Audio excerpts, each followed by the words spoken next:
Abo baay'ee namatti tola laalu. National Museum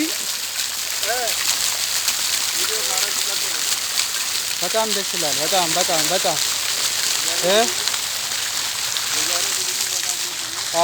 በጣም ደስ ብሎናል። ዋው ብሔራዊ ቤተ መንግስት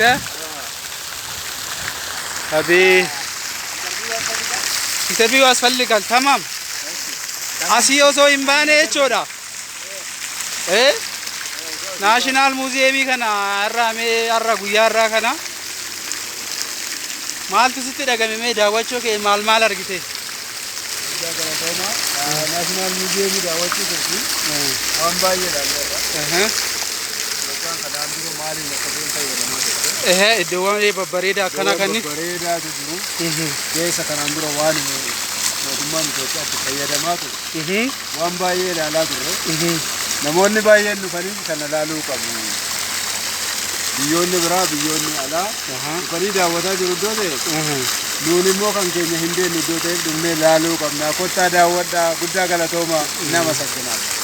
Tole galatoom guddaa yaada nu kenniteef galatoomi obbo Mudassir immoo isinitti maaltu dhagamame? Ayyee galatooma jecha guyyaa irraa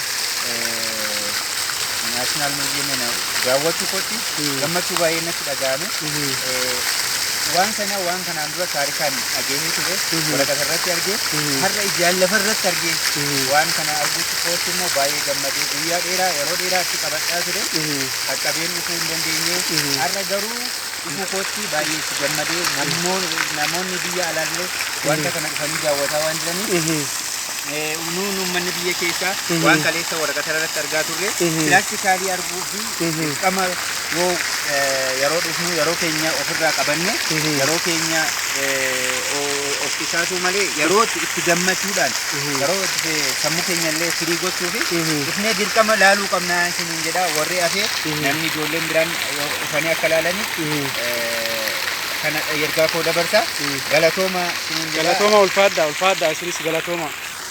Shiguddaa galatooma jecha asti Abbo Hamid Bullo har'a maaltu isinitti dhaga'ame dhuftanii kana daawwachuu keessaniif? Guyyaa har'aa naashinaal muuziyeemii kana dhufee daawwachuu kootis kan gammachuu guddaadha. Maaliidhaaf ani magaalaa Finfinnee kana keessa wanni akkanaa kun hin jira jedhee yaadeen turre keessa erga seeniin booda iddoowwan seenaa qabeessa ta'an waan babbareeda waan ammoo yaadannoof biyya keenyaaf ta'an baay'een daawwadhee kan jira.